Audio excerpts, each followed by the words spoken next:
Hello everyone! I had a little trouble making this video, but I guess third time's a charm, right?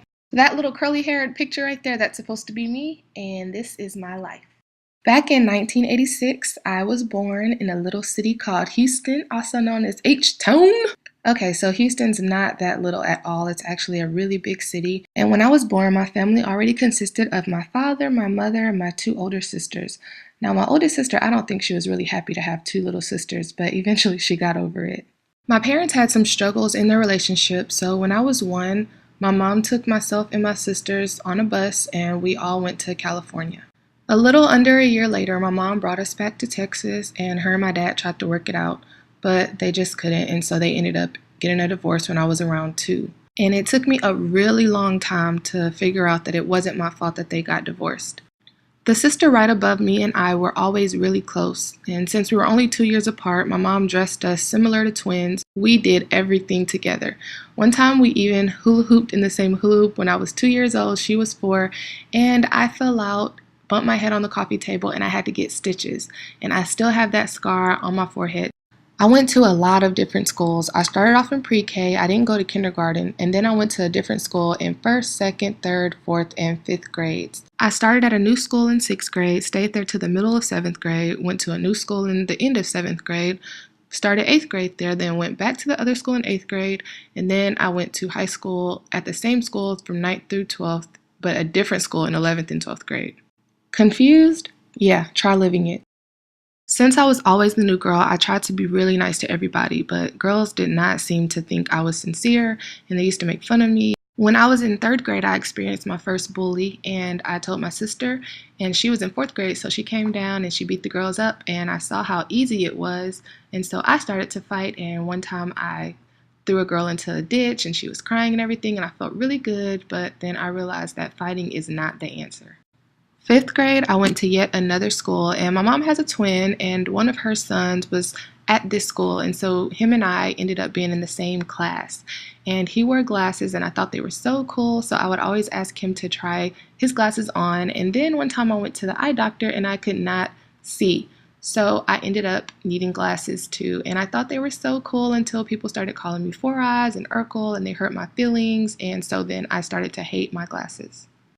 In junior high, I lived in an apartment complex that had a volleyball court, and so I would go out there on the sand court and play volleyball. And one time I went for the ball, I missed, and I fell, and everyone was laughing at me. And then this one boy was like, "Ha ha, sandy draws, you got sand in your draws." And so everyone was laughing at me, and that became another one of the names that people would call me. And I would be really sad all the time in junior high school, but I faked it with a smile, and I would write poetry and cry, and I just felt really alone. When I got to high school, I just stopped wearing my glasses. I couldn't see worth a lick, but I was tired of being made fun of, so I didn't wear them. And my big sister was there. My oldest sister had already graduated. And I didn't mention this, but when I was in 8th grade, I used to be bused to this school for Spanish, so I already knew some of the people at this school. When I started my freshman year, my sister was in 10th grade, and then I started with 3 of my cousins, 2 girls and a boy. One of my cousins eventually left, but then the other girl cousin, she was my ace boon coon. We were always together. And then my boy cousin, the same one from 5th grade, he would take up for me, protect me from boys. So it was nice for all of us to be there together. The end of my 9th grade year, my sister and I tried out for the drill team, and then I realized I had no technical training, I couldn't dance. She got on the drill team, I didn't, and I felt like a loser. A couple months later, my school realized that we did not have a color guard with the band, so I joined the color guard. I was part of the first team at that school, and I really fit in. I was a band nerd, and I had a lot of friends, but then my mom told me that I had to quit.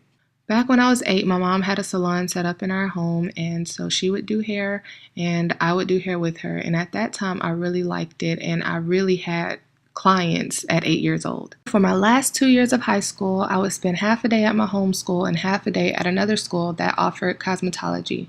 In 2003, I graduated with my high school diploma and my cosmetology license. But I always wanted to be a teacher, so I started school, but I didn't have money, so I quit. After my sister graduated a year earlier, she moved to Tampa, Florida to go to college, and I didn't have anything to do, so I decided to join her at this time. And we worked at these 2 rival restaurants where girls serve wings. Although I enjoyed being with my sister, I missed home and we were broke, so I decided to go back to Houston. I turned 18 in Tampa and I decided to work at this place where I pretended to be sick and doctors would come in and question me. I did a lot of data entry and I made a lot of money. I stayed there for 4 years. While I was there, I met a guy who was also doing the same thing and we fell in love. He found me attractive with no makeup on and in a blue hospital gown. My sister moved back from Tampa and her and I got an apartment which happened to be right underneath our older sister and her family, so we were like peas and carrots again. We still tried to maintain that close friendship even though my husband and I decided to get married, so we did on November 19, 2006.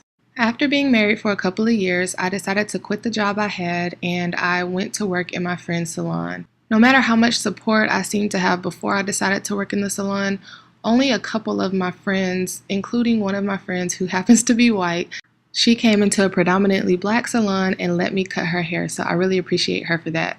I wasn't happy there, so I ended up quitting.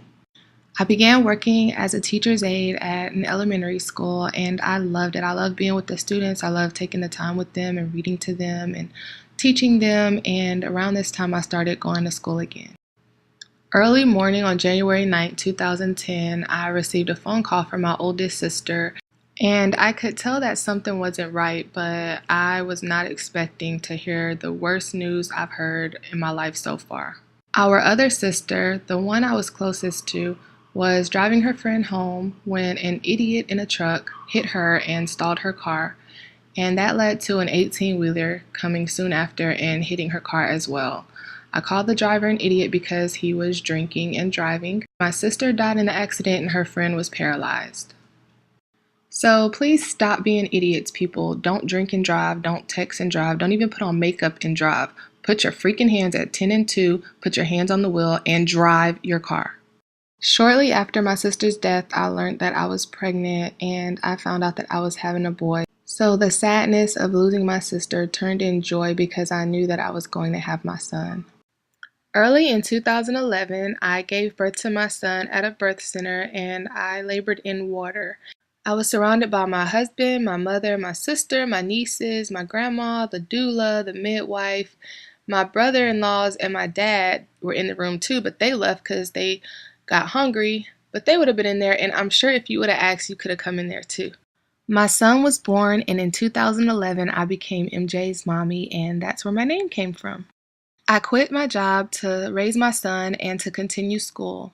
I attended classes in a traditional classroom and online, and while studying, I noticed YouTube and I really liked what I was seeing there, so I decided to start recording videos. People watched them, so I started to get subscribers and the video views started to increase as well. It seemed like my channel was a good source for encouragement, inspiration, and joy both to myself and others.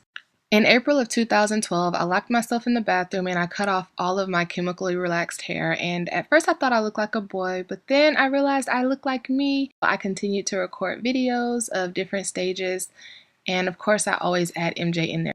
Throughout my hair journey, I've continued in my education as well, and so in spring 2014, if all goes well, I will graduate with my degree and I will finally be a teacher.